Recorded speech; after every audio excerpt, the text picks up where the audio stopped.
What's going on, guys? Welcome back to the latest episode of the WarRoom podcast presented by the Sideline Journal. I'm your host, Mason Rather, and joining me today is my co-host, Liam Thon. What's going on, everybody? Hey, kind of a boring Sunday afternoon, Mason. What happened? We saw some crazy upsets. I mean, the Dolphins got their second win of the season. Tua threw 4 touchdowns right after national gambling scandal. Who would have known? Was Tua in those illegal poker games, or did he actually remember how to play quarterback? But also, we got to see this Sunday night an all-time legacy-defining game against the Steelers and the Packers. Yeah. Hey, that was such a great game. Are we getting into it now? Yeah, we got all that and more in this episode of the WarRoom because it is officially open. This is the War Room presented by the Sideline Journal, where the film doesn't lie. Let's get to work. So Liam, Aaron Rodgers makes a play. He gets to go play the Packers. He's beat 31 other NFL teams. He's in maybe the ugliest uniforms ever. How did it feel watching that game as a lifelong Packers fan? Oh, man, a little bit of mixed emotions. I'm not going to be one of those crazy Packer fans where they said, tonight, I'm rooting for A-Rod. No, Packer fan for life. I don't care who. We could have Ben DiNucci quarterbacking us, and I'm still going for the Packers, even if A-Rod was on the other side. But still, just seeing him going against us, that was weird. Definitely weird, but we got the Packer dub. A-Rod played pretty good.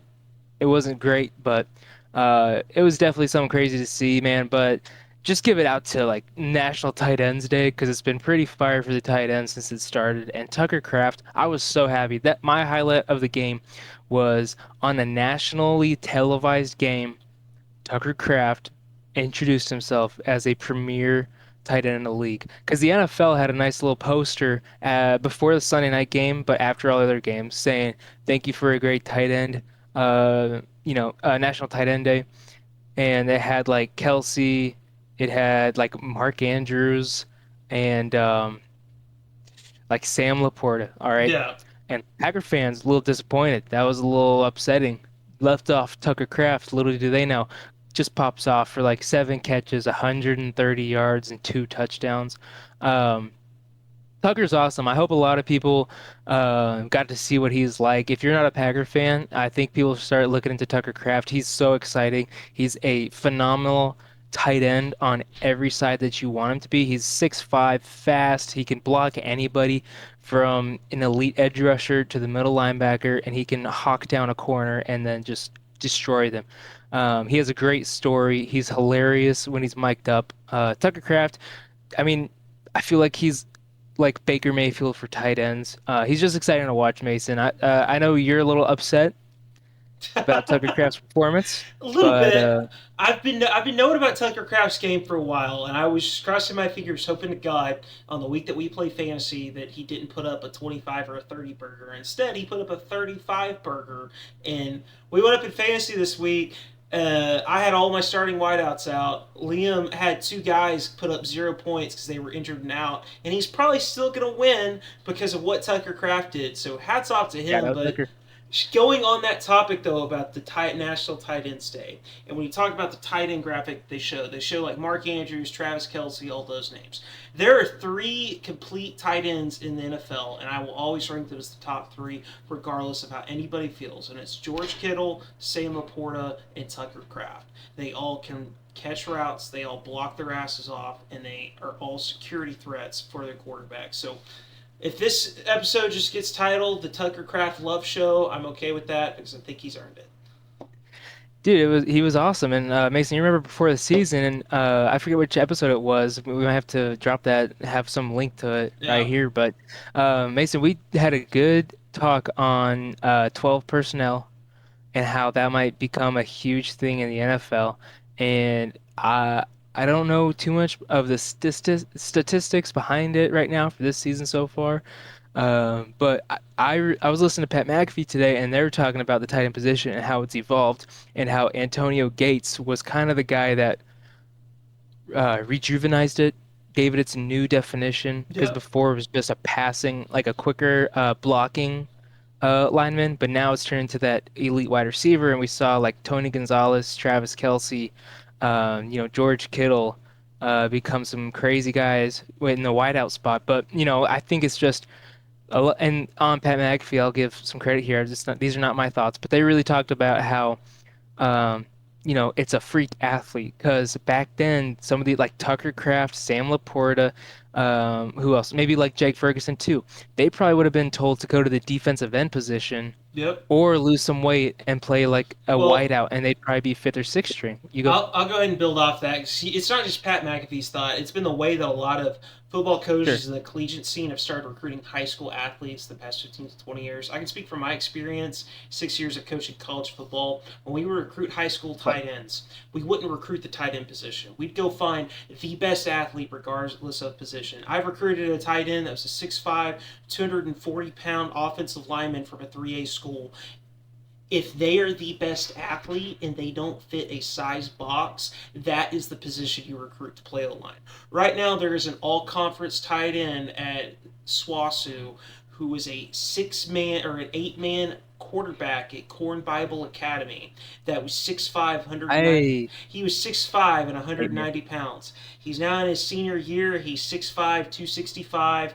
He's an elite run blocker. He has about 300 receiving yards on the year, and in Division II football, that's almost unheard of. So credit to where tight ends are because they have been very undervalued, underappreciated for a long time. Tight ends is the position of athlete, and it's the greatest athlete you can put because they have to win in the run game. They have to leverage their speed to be able to win in a block. In the passing game, they have to use their size, strength, and leverage to be able to win, almost like they're grabbing a rebound in basketball. So on National Tight Ends Day, it's super fun to see some of the tight ends showing out. Yeah, and there are plenty. We can talk about that later, but just want to get a few more Packer thoughts out before we Absolutely. move on real quick. That was fun to talk about. We could do a whole episode on the tight end position, but Keyshawn Nixon for the Packers, we got to do something about him. Guy is the biggest bum. A muffed punt, two defensive penalties on the third down, gave up a bad touchdown. I just don't understand. He gives up on a huge play every week. Valentine is one of the better guys that we have, and he even let up like two or three big plays. Our secondary is phenomenal with Xavier McKinney and Evan Williams and Javon Bullard. It's crazy how come playoff time, if we don't make a move, I wish we would have gotten this Titans guy. We'll talk about that later. If we don't make a move, we will get cooked in the playoffs. And if, Lord willing, we make it to the Super Bowl, the Bills might expose us. The Patriots or the Colts are just going to torch us if we are Super Bowl contenders if we don't fix that. But Yeah, linebacker play, Edge. What's up? I was just say, yeah, right now the secondary is going to be your Achilles heel just because of corner. I mean, watching it, it eerily reminded me of what I get to watch every Sunday with the Cowboys. You know you've made it when Go ahead. when an announcer watches Keyshawn Nixon or one of your corners and he says, "Yeah, it's just like these guys are running routes on air." You're not quite there yet, so there is room for optimism. Okay. Is what I'm trying to say. Sure, I appreciate that. If you want, we can talk about the Cowboys just in a sec. But hey, Emmanuel Wilson looks fantastic. He's our running back too. People are talking about Josh Jacobs bringing him down. Josh Jacobs is the man, and he's gonna keep on getting at least 15 touches. Give him 20, I don't care. But Emmanuel Wilson's a fantastic two back. People should look out about that. And then Jordan Love. I mean, he had a pretty solid game. His passing chart was pretty efficient, pretty ethical hooping. He had two stupid off-balance passes, but that's if we're gonna have a gunslinger, I'm happy with that. I'm willing to die. I say this now, and because I've lived through it for a while, but I'm willing to take the good with the bad. If you're gunslinger, gamble a little bit, go for it. And when you throw a pick and mess up, I hate that. But I'm gonna be glad when you're gambling and you just throw the wickedest pass ever. Jordan Love had a great game. Mason, it was pretty good. It was pretty good. Yeah, Jordan loves the definition of ethical hoops, and I think that sometimes Matt LaFleur's play calling tends to style too conservatively because he wants to get in the perfect scheme play against the right defense, and he loves those 4, 5, 6 yard runs, those 7, 8, 9, 11 yard passes in rhythm, and he likes to have 8, 10, 12 play drives to take up the time of possession. But when you limit in a box like that, that's where I think you can sometimes think he's too conservative in his play calling. But I think, like you said, that Jordan Love, the way that he's playing right now, Tucker Kraft, Josh Jacobs, your O line is healthy for the first Watson time was in a back. while. Watson showed up. He only had The like 2 or 3 catches, but like I think that he really took the top off and helped out the other stuff. So I think you got the elements coming together for this offense to continue to rise with the teams that go together. And it's like you said, I think they're the youngest side of the football in the NFL. Still, they're all Yeah. growing. They all have a lot of growth to do together, where they're going to continue to progress. And I think you can take some really positive things because you did this against the highest paid defense in the league, against a defensive head coach that prides himself on stopping it, Mike Tomlin. So, I mean, I think that game against the Steelers, that is still a competitive team. I think it was really interesting to watch. But I want to flip it and talk a little bit about Aaron Rodgers because I'm seeing a lot of people try to say that Aaron Rodgers is fading, doesn't have it anymore. He's 41. To me, watching the Steelers, I think Aaron Rodgers is the only thing keeping that offense afloat. I think their O-line is a bottom 5 unit in the league. I think outside of DK Metcalf, they do not have any sort of receiving threat. With my own 2 eyeballs, I watched him throw it to an offensive lineman for 5 yards because that's who they had playing as an off tight end. So what did you see as someone that's watched Aaron Rodgers for like 18-something years with the Packers? Does he look similar, different? Am I just wrong? Because I've only ever watched Aaron Rodgers when he's destroying the Cowboys in the playoffs. I'm now starting to watch him a little bit in other situations, and to me, he still seems like Aaron Rodgers. Dude, he looked great. I mean, he had like first play of the game for them was like that bomb to DK. Looked fantastic, put it right in the bucket, and he's been doing that. I've been trying to watch Pittsburgh whenever I can this season, and he's been doing that the entire season. There's a reason why they were leading the AFC North, not just because the AFC North kind of stinks, but um, this is probably the worst offense he's ever, one of the worst, because the Jets were pretty bad. But the Steelers is compared to his tenure with the Packers, this is probably one of the worst offenses he's ever had, and he looks fine because of him. All right, I'm a big Rodgers fan, and yeah, that O line is not very good. DK's his best wide receiver, and then below that, how big of a drop is it? I have no idea. Roman They have like Wilson is their number 2 wideout. That Calvin is Austin Calvin is Austin. him, and they're fighting for number 2. Yeah. That's pretty awful. They have 4 tight ends that are pretty good, but kind of refuse. What are you going to do with 4 different tight ends? How can you utilize them all? And then, Jalen Warren, I think he's a solid 2 back. He's pretty good, but I think he'd thrive maybe better because he's the hard-hitting 2 guy. And to think that Caleb Johnson is just such a bum, that was just so disappointing. But yeah, A-Rod looked fantastic. He's still slinging it. This week before the Packer game, there was talks about Steelers feeling very good with A-Rod. They might extend him for 1 more year, which would be insane. But if he's feeling it, and mentally, physically, he has not shown any sign of any dip. Well, I think just him and Arthur Smith are a good combo because I really think that between them, it's the only reason the Steelers are able to be putting up points. Because, I mean, they're a middle of the pack offense. They're about 18th in points per game. And it's the only reason that they are is because of those 2. Because, I mean, seriously, the offensive line is very fraudulent. It's full of very unproven players. Their running back room's awful. I just think that watching that game, the Steelers can feel pretty confident about the quarterback that they have. And I was just curious what you thought about, maybe some of the discussions out there saying that, he doesn't still have it. So, yeah. Yeah, he does. Hey, you want to talk about your Cowboys any bit? Well, for y'all that don't know, about a couple weeks ago, I said that the Cowboys were probably going to be a 6-11, 7-18 team with some high highs and some low lows. But right now, we're in a low low. We just watched them give up 44 points to a team that couldn't score a touchdown for all the way in London or for 3 quarters against the Giants until they finally miraculously came back. Because let me get this clear to all the Broncos fans out there that are on Cloud 9. Bo Nix is not an MVP candidate. You don't have just some incredible offense. You played the team that's going to get you right. You played a historically bad defense. Never in my life have I ever watched something this bad. Bo Nix's average time to throw in the pocket was 4.3 seconds on all dropbacks. Keep in mind the league average is 2.9. So that means Bo Nix had an extra 2 seconds to sit there to find somebody wide open. That's pretty awful. Like 78 defensive snaps yesterday for the Cowboys. I saw some graphic today on Twitter that 18 of them, the coverages were busted where somebody was running wide open.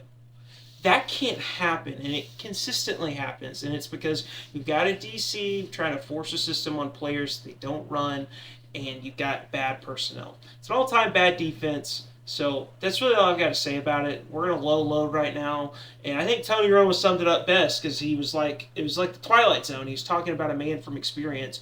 The Cowboys are going to be 1 or 2 games away from the playoffs because that offense is good enough to win half the games. Well, that's what I watched as a Cowboys fan. Tony Romo for 5 years in there. We went 8-8 every year, where it came down to week 18. And what happens with Dak Prescott is when he has to play hero ball and try to force it, he ends up throwing picks. And that's what's going to happen when you feel like you got to make something happen when you're behind 2, 3 touchdowns. I mean, there's a point where it was 37-17, and we're still trying to oh, well, if we can just score, we'll get in it. It's not going to happen. Defense is awful, which is kind of the story around the league. We saw some really lopsided scores. We saw the Buffalo Bills beat the Panthers 40-9, but more shockingly, we saw the Dolphins put a whooping on the Falcons, Liam. Yeah, and that intro was great with Tua. After that big gambling scandal, threw 4 touchdowns. Dude started balling. Yeah, I don't understand. The Falcons didn't really have any problems on defense I'm not aware of. So, we knew their offense might be a little different with Penix out. Kirk Cousins, I was hoping he'd do better, but that defense should have been not shouldn't have struggled that bad. I mean, what are we doing letting Tua do that? Their edge rushers, they invested a lot in their pressure this offseason. Didn't have much. Their secondary couldn't cover anybody like A-Chan or Jaden Waddle looked like a wide receiver one on any other team right now, Mason. That was pretty incredible by the Dolphins. Mike McDaniels, he holds on for another week. I thought when they had the terrible loss to the Panthers like 2 or 3 weeks ago, I thought that was it. But Yep. Mike McDaniels with this win, I don't know how Dolphins really feel about it. I wish we had a watchdog on the Dolphins because, this does extend him one more week without being in the doghouse yet. I think that they're just enjoying a victory Monday for them just because it feels nice not to hear for another week about how everybody should be fired and everybody's awful and they need to trade everybody. Because it's still what needs to happen, but I think it's nice to take a breath for a week in the hourglass, kind of look at some other teams and the magnifying glass being on them. But talking about the Falcons, I mean, talk about just a stubborn offensive coordinator that refuses to change his scheme to fit his personnel. You've got a 37-year-old quarterback standing in the pistol trying to run Yeah. handoffs, take dropbacks, and the pistol is designed for a college offense with a mobile quarterback. Kirk Cousins is someone that's always played under center, out of the gun, taking 3 5-step dropbacks or normal shotgun spread style dropbacks. And from what I could see, I didn't think Kirk Cousins was doing anything wrong. The receivers had no separation. You saw Kyle Pitts get targeted 11 times for 8 catches. The run game did not get going whatsoever. It was a bad run scheme plan. And I just think that the pistol offense, there's a reason you don't see it in the NFL, or at least you don't see an offense major in it, because with hash marks condensed, there's less space to attack. And that type of offense, that type of backfield is designed to thrive in space. So I just think it's interesting for the Falcons down the stretch because the Falcons do not have their first round pick. They traded it for that edge rusher for James Pierce and Jalen Walker. And right now they are looking like an 8-9, 7-10 team, 7-10 win team. And so I mean, where do the Falcons go with this regime? What is their identity? And right now I think that Falcons fans are having a lot of serious questions about what's going on in Atlanta. Yeah, that really stinks for them because they've invested so heavily in their offense. Like 5 of the last 5 drafts, their first round has been a offensive weapon, right? Or Yeah, maybe four. until this last year, it's like 4 out of the last 5. Yeah. Yeah, it's just okay. Yeah, 4 out of 5. It's just incredible that they and I don't understand from a head coach and ownership, a manager perspective. We've talked about this before about how usually, and it's good for when teams match their starting quarterback with like a duplicate version of them in the backup. So like Baltimore Ravens, Lamar and Snoop Hutley. That is a ideal matchup because it works so perfectly. It's almost seamless that transition. Um, I think Malik Willis was a fantastic backup for us when Jordan Love was hurt. They don't have super similar, but close enough. But going from Michael Penix, a young uh, playmaker, scramble around kind of quarterback, loves the pistol like you said. To go to Kirk Cousins just does not match. I mean, as a head coach, why couldn't we switch it up? That seems kind of lazy. And definitely, we saw like week one last year when Kirk Cousins started and he was in the pistol the entire time, coming off that Achilles. Everybody was wondering, is he all right?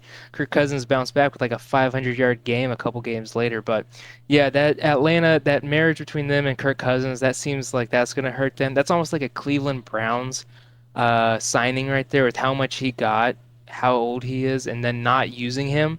That's going to set back Atlanta a little bit. And yeah, It it honestly makes me wonder with the trade deadline coming up. Sorry, this is totally off topic, but with Carson Wentz being put on IR for the year, and oh, this is good. I see where you're going. what do the Vikings have? I mean, I think that J.J. McCarthy's been softly benched, but everyone doesn't want to say that. I mean, they put Carson Wentz out there with only one healthy shoulder and made him play a game because Yeah. J.J. felt slight ankle pain. And so, I mean, they're going to start J.J., and that looks awful. I mean, and then the Vikings are looking at 3-5 right before the trade deadline. How shocking do you think it'd be if Kirk Cousins found his way back in Minnesota? That'd almost be poetic, like a movie. And then save the season. That That would would be that would be incredible. pure cinema. Is what that would be.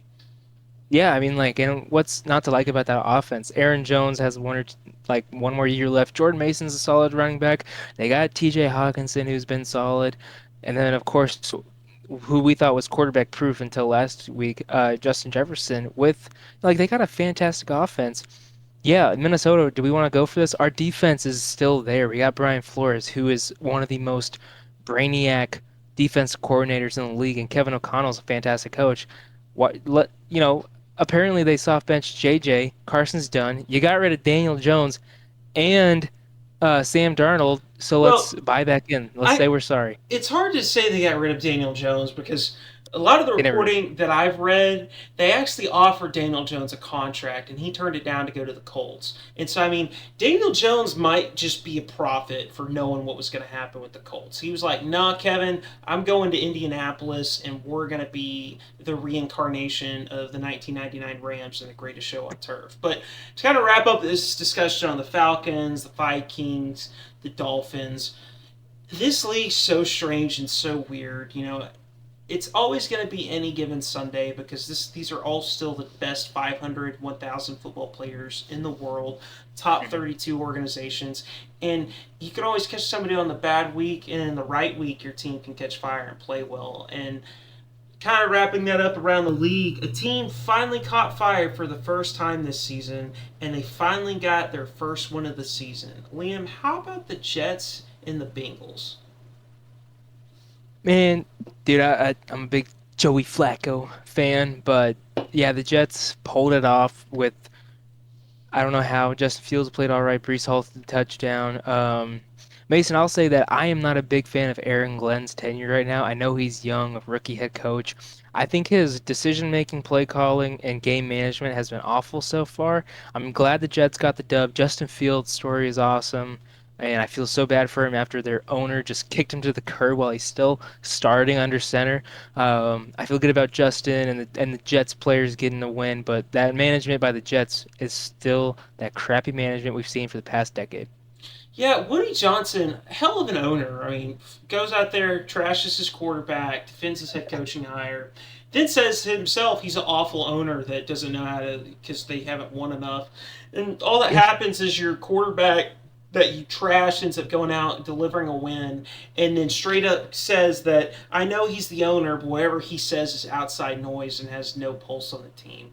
I mean, if that's not an indictment on your ownership of your franchise, I don't know what is. And other thing that happened in the Jets community that I'll touch on that was really sad is, all pro center of 14 seasons that pretty much never missed a game, Nick Mangold, unfortunately passed away this weekend over kidney disease that he got diagnosed with, and it's really sad for the community because I mean the Jets don't have a lot of bright spots this 20th century, 21st century, and one of them was Nick Mangold. So I really thought it was awesome that they were able to get a win on the weekend of, his passing. And I think it sums it up. I mean, they won 39-38 in a crazy game, and you could feel the heart and passion that was there. And I mean, that's what Aaron Glenn does bring to the table. He's a very passionate, raw players. I'm going to bring the juice type of coach. He wears his emotion on his sleeve. The problem is I just think he's a lesser version of the coaching archetype of Dan Campbell. Dan Campbell is that exact type of coach. He played in the NFL. He's been the history in organizations. He cut his chops as a coordinator and a tight ends coach and a play caller. And then he put the pieces together. He built the team the right way. And that's what the Jets are trying to do. Maybe give them time and let's see if they can replicate this formula of running the football and riding the emotional roller coaster to 4 or 5 wins this season. But I would agree with you, Liam. The warning signs of this first tenure just show more of a coach like Leslie Frazier, if some of our fans are older and can remember those old 49ers teams before John Harbaugh. Just someone that is not capable of being a head coach because they can't be that CEO type figure. But flip side of that game, the Bengals are now 3-5. After that great win against the Steelers, I mean, the Steelers are right where Mike Tomlin wants to be. They're going to be able to go 9-8 and win their division. Yeah, after that big win against Pittsburgh, people are all of a sudden saying, "Hey, Joe Burrow's going to come back and we're going to make a run at the playoffs." And this just that really hurts, losing to the Jets.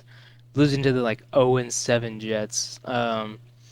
Yeah, I don't know. They definitely have problems. And Trey Hendrickson is questionable. He's been in and out of games. When we played him, he went out in the second quarter. The next week, he had an injury in the second quarter, and then he hardly even played this last week. That's a big deal on defense. This already depleted defense because they can't pay anybody because the offense, there's 3 players on offense that take up 50% of the payroll. So, yeah, and they haven't really had a run game, really. I don't want to let anybody forget that in this offseason, when everybody was saying Chase Brown is the guy to pick, they were talking about how good Chase Brown was, and there was somebody on the show that said Chase Brown is a little overrated, overvalued, and then he starts the season pretty bad. Definitely overvalued. Got that right. It was our third. It was our third episode all the way back in May that we were saying that. I mean, I'll link it right up here. But this guy down here flat out said that Chase Brown is not a top 3 first round. Overvalued. Top 3 value. He was overvalued, and you were absolutely right. And all the guys on Twitter that some people even pay for didn't. Anyways, Chase Brown hasn't gotten it going. He's had some decent sparks, but to be drafted where he was. Not good for fantasy football. But anyways, yeah, Joe Flacco had a decent game. He's been decent. All you got to do is feed Jamar. When you have 2 elite, T. Higgins is pretty elite. I'll say that. Elite options to go to, anybody can really play quarterback, and especially a guy that's patient, makes right decisions, a vet like Joey Flacco. They should be fine. And so, but now there's going to be a lot of questions because now it's, oh no, we dropped one.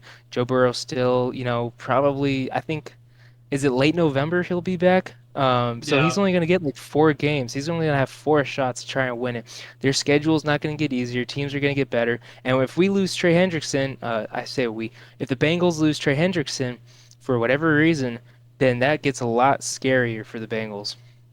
They're just going nowhere fast, and it's sags. For the Bengals fans that are out there, you got the cheapest, I won't say worst, but you have the cheapest ownership group, least cash strap. They had to literally figure out ways of liquidating assets to be able to pay Joe Burrow's contracts. They were that cash strapped. And you just see it with the way that they make staffing decisions. They never pay coaching buyouts. Zac Taylor got an extension because any other NFL franchise with the talent that's been invested in the Bengals organization and the success that Joe Burrow's shown as a quarterback in the league, what happened yesterday is a fireable offense. Scoring 38 points at home, giving up a double-digit lead in the fourth quarter to a winless football team to fall to 3-5 is just flat-out unacceptable. And I just think Zac Taylor's a fraudulent head coach. I've said that about some You've been guys in the on league that. for a while. I was on that for a long time about Brian Callahan. Feel completely vindicated. Well, Brian Callahan's mentor, if there's a master and an apprentice in the dark side of NFL coaching, Zac Taylor is the master here. And I personally just think that the day Joe Burrow is freed from either the Zac Taylor or Cincinnati Bengals organization, the better for football it will be. Because if he's not, he's going to be like Dan Marino and be a very talented quarterback that never wins anything. Yeah, I mean, I just don't understand. He definitely got carried with Joe Burrow and that team to the Super Bowl, and then the Bengals are like, "This is our guy." The ownership was like, "Hey, this is the guy," and then they stuck with him, and so I just don't see anything happening there if Yeah, they and need to the get a. well, I was just gonna say, and the reason that they went to that Super Bowl is because of Joe Burrow, but also it's the DC he fired last year after getting rid of a lot of their personnel because they couldn't pay him. In 21, they invested their money in free agency on defense. Lou Aronimo, I can never say his last name right, but Lou Aronimo, that's what I'm gonna say. I know it's wrong, sorry guys, but Lou Aronimo. Standout DC. They have the right personnel. The Bengals have a top 10 defense that go to the Super Bowl. Then it erodes to where they fired him last year. Where did Lou go? Oh, he's just the DC of the Colts now, and the Colts are now 7-1. If that is not more of an indictment on Zac Taylor, I don't know what is. But I'm going to use that as a segue to talk about what has been without a doubt the most dominant team in the NFL, and I don't think anyone saw it coming. Liam, how about them Colts? You don't think anybody saw it coming? Hey, I think we were looking at the Colts pretty nicely. Now I'll be honest, nobody. If somebody tells you they saw it coming, they're lying. Nobody saw them going 6-1, 7-1, Yeah, they're 6-1. 7-1 now. I Okay. just to touch on that, we can't say that we saw. I didn't think that they were going to be the best team in football. I thought that they had a good chance to win the division because I thought Daniel Jones was going to be average. But I mean, he has played like a top 10, top 5 quarterback. Jonathan Taylor is a legit MVP candidate. Michael Pittman, Josh Downs, Alec Pierce, they are all, Tyler Warren, are incredible. I mean, this Colts offense might be historic. Hey, yes, you were talking about the weapons there, but let's not forget about the trenches, man. Quenton Nelson is leading that O line. I mean, Mason, there's a all 22 cam picture of one of Jonathan Taylor's run. I don't know if he scored on it, but he got a big gain. You can fit a semi truck. You could have put a semi truck on the field, and it could have gone through that hole. The Colts O line is phenomenal, and Danny Dimes, Indiana Jones is just balling. Who knew that what was wrong with them last year was just a quarterback, Mason? I mean, I did. I flat out said it, for a while that Anthony Richardson has no business being a starting quarterback in the league, and I think Shane Steichen's that dude. But I mean, to give some love to the trenches, I heard all offseason that Bernard Raymond was a bust. I heard that he couldn't operating pass pro. They were giving up too much pressure to Anthony Richardson. He wasn't going to figure it out. He's just quietly been the left tackle blindside protector for Daniel Jones, giving him all the time in the world. I then want to give some love to Braden Smith, the right tackle. He is on his 9th year in the league. He's gotten zero love for being quietly a top 5 right tackle. He's on the downward end of his prime. He's not quite as athletic, quite as quick in his kick steps, the way that he jump sets those elite edge rushers. But I mean, that tackle duo and Quenton Nelson is what's leading to all this time to throw for Daniel Jones and all the space in the world for Jonathan Taylor to run the football. So I mean, the Colts are built to win in the playoffs. They are built to win in January. They're built to win in Colt football, and it's because they have a good. I'm not gonna say great defense because the edge pass rush isn't quite there, and that's you look at the trade deadlines, that's what they're talking about. But they got a great DC in Lou Aronimo, but most importantly, they've got a run game that travels. Rain, wind, snow, or shine, Jonathan Taylor's worst game this year is 22 carries for 98 yards. I mean, Jeez. if that's your worst game, that's incredible. So There's a lot of running backs in the NFL that would love a game like that. But yeah, yeah, I mean, dude, and then give credit to their defense too, because LaForest is holding down that front. They've had solid linebacker play. And then last year, I remember in this offseason, I was trying to look at secondaries. I was trying to rank secondaries for the Sideline Journal. And I remember looking at the Colts cornerbacks specifically. And I just remember going through, and like they were all in like when I was going through rankings on PFF and StatMuse and um, just a couple other ones. Like there's like Shark ranks is another Yeah. one. But I can. But anyways, when I was going through cornerbacks and then I filtered towards Indianapolis Colts, they were all ranked pretty close cluster around average. Okay, now I know they don't really have a standout, but they're all pretty average. Last year, when this offseason, when I was looking through their stats, they all play pretty consistent. They let up some stuff as corners do, but they also are pretty. They're pretty good in zone and man, whoever it is. So, their weak spot is pretty close to average. So I think that's pretty good. They don't have like a number one guy like I'm trying to blank on every cornerback ever, but like Jalen Ramsey's still playing pretty good, or They don't have basically give me a like a cornerback. Denzel Ward, a Devon Witherspoon, a Christian Greg Newsome, Gonzalez. yeah, Great, like they don't have Witherspoon. Okay. one of those dudes. Yeah, they don't have any of those like number one guys that you know of, but they're all just gonna play the game right. They play good in zone. They can communicate well, and then also man on man, they'll go get up against anybody, and with the help of the safety over top, they'll be just fine if you're average. So, yeah, this defense definitely has what it needs to take to limit the big plays and then stop the run. Their offense is fantastic with the run. I mean, Danny Dimes is playing good, but Jonathan Taylor Mason, like you said, is playing good. But that's how I'm going to wrap it up with these Colts, man. I'll just touch on that defense too, because I mean we've talked about how they had a wide receiver by committee going in the league, and going into the year, and it just turns out their wide receiver core is really good.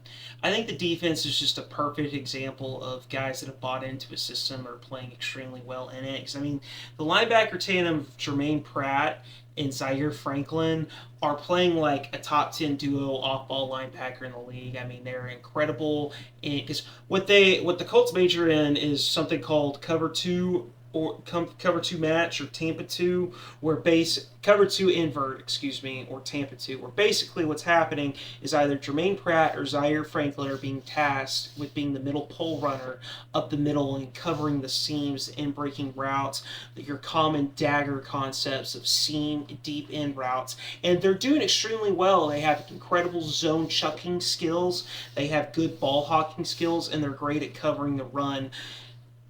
The defense, though, what's extremely interesting about it is they're by far and away their best corner is their nickel slot back corner in Kenny Moore.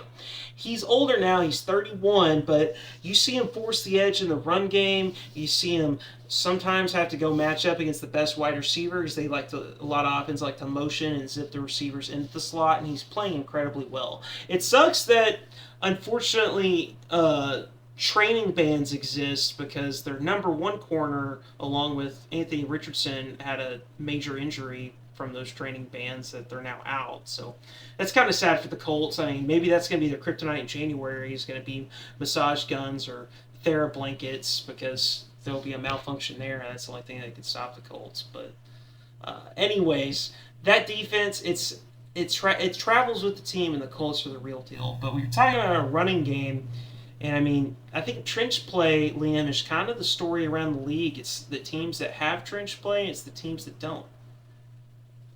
Yeah, controlling the line of scrimmage, that's one of the biggest things. The NFL, if you're a box score watcher, an ESPN watcher, or um, just a Twitter headline scroller, you're only going to hear about the passing play and the quarterback, but what really dictates the game is definitely what goes on between 1 yard of the line of scrimmage, between those five offensive line and the 3 to 4 defensive linemen. It's been insane this season, Mason. I know you've just been licking your chops seeing at all the great defensive edge rushes that we've seen, and then also the offensive linemen that have really stepped up. Now, Will Campbell, your guy, had a little bit of an off week going against Myles Garrett, who's I, been one of the best edge rushers in the NFL for a while. He's absurd, but still, he's had a great season, Mason. Who else has been out there just either controlling it or destroying it? Well, every O lineman's going to have an off day against Miles Garrett. The dude had 5 sacks. And I mean, rookie O lineman, lead him on an island. Not defending Will Campbell because it was a bad game by him, but I mean, I think everybody's bad game comes against Miles Garrett. But I just want to talk about Fair. some of the best teams in the league. We just gave the Colts their flowers, and I mean, they're 7-1 Yeah. with the top rushing attack. Go up north to the Buffalo Bills, and we talk about Josh Allen not really, having help. Well, his help comes in consistently one of the top three O lines in football. I mean, James Cook just ran the football 19 times for 230 yards. He averaged Yeah. 11.7 yards per carry. Some of the holes in that power run scheme, that gap run scheme, I feel like I could have ran through and gotten 5 or 6 yards. I mean, Trey Brown, Deion Dawkins, that tackle duo, Connor McGovern for them playing center, they have a really good offensive line up front, and they're playing some incredible football. And I mean, go look at the Eagles. There's been a lot of talk about how that O line for them hasn't been living up to the lofty standards they've set in the past, but I think their play callers finally getting a little bit of a good rhythm, and you're starting to see the Eagles really lean on some of their opponents. I mean, a lot of stuff's made about the tush push, and I'm starting to come around on that's not a football play and needs to get out of the game, but it's still one of the more physical plays in football, and it preaches to the mentality that they have. We watched Tank Bixby show up after not playing at all when Saquon Barkley went out with a groin injury, and he had 11 carries for almost 100 yards. So, I mean, I just always think that trench play, offensive line play, defensive line play is going to be where when what is happening doesn't make sense, it's what's going to tell the story of the game. And I go look at two playoff teams right now, Liam, that were playoff teams last year that are falling drastically, and it's because of their goal line play. And let's start with the Vikings. We watched the Vikings give up 9 sacks on a Thursday night football to where Carson Wentz is now out for the year because of how bad their O line play is. And so, I mean, the question is, what do the Vikings do? Where do they go from here? And will they be playoff team this year? Yeah, that's just a huge disappointment by the Vikings. Now, Mason, I will say, is it their O-line's fault or is it Carson Wentz trying to do Carson Wentz stuff? Now, I think, yeah, the O-line did have a little bit of a problem. I think they're a little banged up, Yeah, but they still, are. with how much they've spent, they could protect him just a little bit longer and not give up like 9 sacks, almost 10, geez. And so, yeah, that's been. But look at that. Look at how important that O line is to the success of the team. They can have all the offensive weapons that they want, and they can have just one of the most incredible defensive play callers in the league. But if you can't protect him, the quarterback, for just a little bit longer, you're not going to be able to win these games. And they're slowly falling. They don't know what to do. They're a little out of control right now. They don't really have a big identity because their identity after week one was J.J. McCarthy. He's got something. And then he doesn't play that great. He has a little injury and then you soft bench him and then you do Carson Wentz and he's man, I'll tell you what, the Vikings a little bit out of control right now. And then the other one was the Commanders you were going to talk Yep, about? the Commanders. Why don't you It take yeah.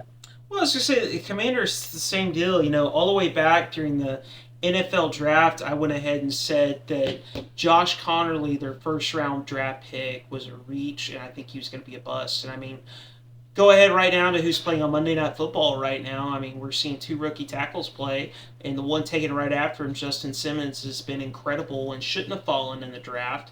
I mean, Yeah. he was top 10 talent until he got injured, and I think he would have been a top 10 pick without that injury. And it seems like everyone shouldn't have been scared off of that injury, and he's playing great for the Chiefs. But I mean, that's what's really holding back the Commanders right now is, Jaden Daniels has now missed 3 games, and I don't think it's because Jaden Daniels is necessarily injury prone. They honestly haven't been running him a lot. It's because he's taken some bad sacks, and it has a lot to do with the fact that Josh Connerly cannot protect. I mean, I saw an incredible stat breakdown on Twitter. I can't remember who was doing it, who did it for me, but I mean, it was like he has now like 700 pass blocking snaps, and he's given up like 25 pressures, or no, 45 pressures and 5 sacks. Like, easily, statistically speaking, grading out as the worst pass blocking right tackle in the league right now. And you can't have that out of a first round pick at tackle. And then you go look at Larry Tunsil, who they gave up. They're paying a lot of money, and they've traded a lot of picks for, and he's on the wrong side of 30, and he's playing average at best. And I don't know if it's the run scheme, the blocking scheme, what Cliff Kingsbury's asking him to do, or what. I haven't really gotten in the nitty gritty of it. I just know what I've seen with my own two eyes watching him in pass pro, and it just looks off. Tyler Biotic, their center, he's playing okay. I always thought he was okay with the Cowboys, but you can really trace back these two teams' decline to where they're probably not going to make the playoffs, all because of how that offensive line is playing. Yeah, and you're bringing up the Commanders right now, Mason. I don't know. We're going to talk about how we're going to say act like the Chiefs are going to win this game, but Mason, we haven't really missed much. It's been 3 interceptions, and the Chiefs got on the board. I don't know if you've been keeping up with that, but it's been pretty boring. I unfortunately But have, because my only hope of beating you is if Mahomes put up a 50 oh, burger okay. and instead he's thrown 2 picks. But Marcus Mariota is not beating the Chiefs, so I feel pretty confident right now. Yeah, but Laremy Tunsil, that was the Commanders knew they needed to get some linemen. They wanted to get a veteran. Laremy Tunsil's a fantastic veteran, but you paid him a good amount. He's a veteran. How many more years? Where's his prime at? Did he peak? The Texans might be saying, "Look, we got him away just in time." Of course, they needed another lineman, the Texans, but yeah, the Commanders. Uh, Something's just not right with that trade. I think it might come back to bite him in the butt. They could have maybe gone up and drafted a guy like Simmons, who the Chiefs have. So, yeah, there could have been a bad decision right there. But the Commanders are looking like they have more problems than just Jaden Daniels.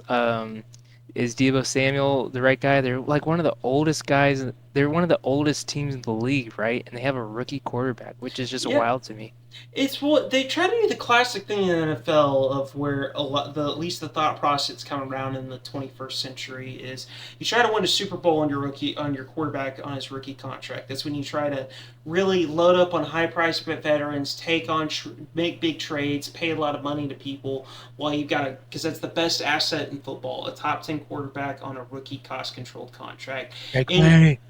Drake May. That's why I think the Patriots are going to be major movers next offseason, making a lot of trades and taking on a lot of money in free agency in the trade market, because they've got the cap space to do it and the player to justify it. And that's what Adam Peters did trying to go into this offseason with Jane Daniels after seeing the run that they made.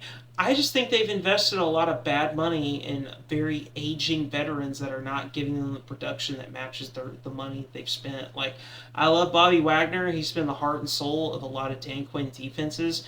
He does not need to be playing national football in the National Football League anymore. He's not fast enough to Hey, hey, cover. hey! He has a pick right now. He just got a pick. And it's probably tipped. It Anyways, was ricocheted. that's what I thought. I didn't even watch it. It was just my guess. But Marshawn Lattimore, they traded, a premium draft capital for him. They're paying him a lot of money, and you can just see that he's lost a step. He's still playing okay football at best. They're paying Laramie Tunsil a ton of money. He's starting to lose a step. Debo Samuel and Terry McLaurin are both rapidly approaching 30. You're paying them a lot of money, and it's just, I don't see the trajectory of growth in their future is not as bright as it seemed coming Yeah. off of the championship game last year. And it's just because the NFL stands for not for long. You make some bad draft picks, bad free agency signings, tie up your money in bad places, and something can go from good to bad pretty quickly. Yeah, that's really interesting you say that because, yeah, they got that rookie contract with Jaden. Let's go, let's buy in now. But they're going out and they're getting like stars in their descent. They're getting these older guys, and I don't think that's gonna be good for them because look, they're 3-4 right now. Good chance they're going to lose to the Chiefs tonight. And when you go 3-5, you got a rookie quarterback, Sweet, who's a little banged up right now. Jaden Daniels will be fine. But look at the team around him, so old. All right, so like in 3 years, you're going to have a totally different team. Jaden Daniels is going to get that big contract. What are you going to do then? You're going to have to start drafting again. You're going to have to pay. You're going to have to keep up paying guys. I feel like there's another Bengals situation coming in here right now. A 2020 Bengals situation that's gonna be the Commanders' future. I hope not, because it was a lot of hope and excitement for the Commanders fans, but the verdict's still out on it. We'll see. I mean, they're in the red zone right now. They might find a way to beat the Chiefs, and they'll sure as heck put up 50 points against the Cowboys when they play them again, because the Cowboys' defense is that bad. But Optimistic, huh? anyways, zooming out to the larger picture now, how we like to often end this show, we like to talk about the current MVP ladder. And This is the most wide open MVP race that I can honestly ever remember. There's not just one 30. anointed in the media right now. There's a lot of people trying to enter the conversation now. I've seen a lot of people throw around Drake May. I've seen people try to push Mahomes, but he's now throwing 2 picks in prime time, so hopefully that chatter will quiet down.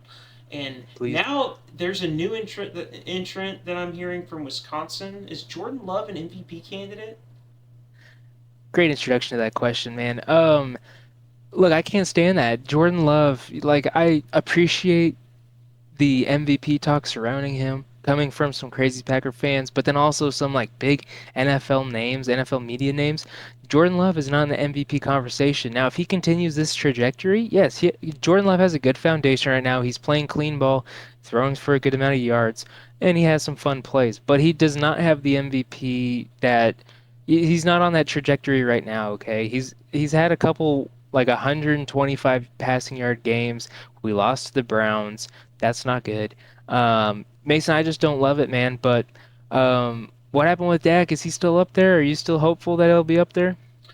I mean, I, he's the most valuable player for a team because the Cowboys would be 1-16 without him. Like we'd be probably the worst team in football. But the award works. It's the most valuable player who provides their team with the most value. And the most value to a team is winning football games. And right now, the two names that should be atop of everybody's list are the two number one teams at both conferences, and it's the Colts and the Buccaneers. Right now, to me, who should be neck and neck for this conversation should be Daniel Jones or Baker Mayfield. Because if you want to talk about value provided to your team, both those teams were not, their projected win totals were 9.5. Well, one team 6-2, one team 7-1, and both those Yeah. quarterbacks, no one expected them to be in the position that they're in right now. Yeah, and I hate that it has to be like a quarterback, Mason. I think our SJ awards are going to be really great this year Yeah. because they're going to quarterback when it might not be because Jonathan Taylor's looking absurd. But yeah, between Indiana Jones and Baker, I think Baker definitely took a decline. We were hyping him up for like 4 or 5 weeks, and just the past two games, 2 weeks ago, people are like, wait, but he was throwing to his fifth string wide receiver. Some of Baker's passes Or were a not going to be little, caught by yeah. a first string. It would be Mike Evans jumping 10 feet to catch some of those. They were not very good. Baker's took a decline. He still has those moments. He has a very solid foundation, but um, hey, I don't think the NFL wants to give it to Indiana Jones because he's probably going to win Comeback Player of the Year. Are they going to give the MVP to the Comeback Player of the Year? The NFL has a tough choice right now, especially with this parity. They love to give it to somebody that was good last year, so I think Drake May is going to be taken out of that contention then because he wasn't very good last year. He's a rookie, so Mason, I have no idea right now, and I kind of like the parody. The I have no idea because last year we were already getting bombarded with who MVP was going to be, but Well, I Mason, I mean, have no. talking about parity and having no idea, it's what's beautiful about the game that we have that we get to watch in our league. Because if you look at all the other major leagues, the NBA, the MLB, the NHL, in the United States at least, there are your major super contender favorites with expensive rosters and super teams. You've got the same 4 or 5 guys going into every year that are your superstars that you know if one of those 4 or 5 are going to win the MVP. But in the NFL, it's a new team every year. It's a new player every year. Every week. Yeah, you've got your Mahomes, your Allens, your Lamar Jacksons, your whatevers. But I mean, truthfully, new week, new player every year. And I mean, there's the guy that I'm already forgetting about because they're on bye after playing in London. But I mean, Matthew Stafford might be the MVP with the way that he's playing. Wild. That'd be wild, but yeah. I mean, it's just not crazy to say. So if we got to do an official MVP ladder right now or MVP Mount Rushmore without any rankings on it, I think the 4 names on it are the backfield in Indianapolis. It's Jonathan Taylor and Daniel Jones, Baker Mayfield, and then I'm going to go ahead and say, because I always do it, I think right now the MVP through 8 weeks of football is Matthew Stafford. Wild. That's wild. That's not a terrible take though. I want to start having better, like less hot takes and more information on Sideline Journal. I think we've done a good job of that this week because ESPN just does constant hot takes, and that's all you hear. and we want to get more knowledge. But Mason, I don't think that's a hot take. I think that's knowledgeable with some research, with some background. Matthew Stafford's been playing pretty great. He, as old as he is. Threw 5 touchdowns without Puka Nacua. I mean, Yeah. Say what you want. What's going down there with Los Angeles right now? This is a guy that we were told was faking an injury, or he's now being accused of faking an injury because of how he's playing. Yeah, no, in the offseason it was hashtag Matthew Stafford died weeks ago too. So I mean, I just think it's cool. I love watching old guys balling because I mean, time comes for everybody, and talents like that, they aren't always just replicable, and it's fun to watch. And it's fun to watch the young guys trying to come at them, like Jordan Love, like Drake May, Yeah. everybody in the above. So, I mean, that's the MVP ladder going through 8 weeks of this, and I think that's kind of where we're going to end the show. You know, we talked about a lot of what happened around the league. We've kind of looked at some of the storylines that are dominating it. And, I mean, looking ahead, this Super Bowl race might be the most wide open it's ever been. Yeah, NFC is still wild. AFC, it's looking like the Colts. They're gonna keep this going for sure. But then after that, it's like who else is gonna finish this like the other 7 spots? So Mason, it looks crazy. It's gonna be every single week is gonna be important from here on out. We're gonna be getting guys back like Joe Burrow, Jaden Daniels. Is JJ McCarthy gonna come back? Yeah, this could be everything flipped over in 4 weeks. Yeah, I mean, right now in the NFC, I mean, there are the Eagles and the Bucks atop it at 6-2. You've got the Seahawks, the Lions, and the Rams all tied at 5-2. You've got the Packers, I guess technically Number one. still number one because of the tie, but I mean, the NFC, I mean, you've got all of those teams right there all making a case that they're going to be the number 1 seed going into it. And I mean, the AFC, I mean, hats off to the Patriots, hats off to the Broncos. They're sitting at 6-2, dominating the 2 and 3 seed, and then I mean you got the Steelers with their automatic playoff bid at 4-3. Yeah, that's pretty wild thinking about that just a couple weeks ago, what they've been able to accomplish. These guys are really starting to play ball and really starting to come on strong as real contenders, not just for, a wild card playoff spot, but definitely being that top seed and potentially a Super Bowl, a real legitimate Super Bowl contender. Yep. So I mean, y'all. Hopefully next week we're gonna have a game of the week in the Chiefs and Bills, and we'll have some more entertaining games to watch. But Yeah.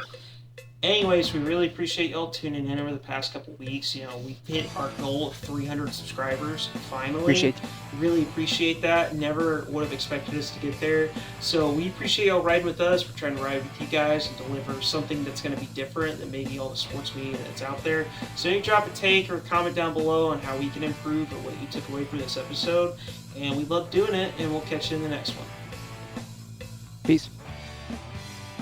If you haven't yet, consider checking out the full playlist of the WarRoom podcast. All the way back when we started the show, we made a lot of predictions about what's going to unfold this season, and a lot of our predictions are coming right. Click the playlist down below. You'll find divisional previews, fantasy takes, hot takes about Daniel Jones, about how the Dolphins were going to suck, how the Falcons aren't building stuff the right way, and many other takes because we've been doing this for a while now, and we're starting to become right and vindicated. Anyways, we appreciate the support. Consider subscribing and following us along on the journey as the NFL season rolls on. Peace out.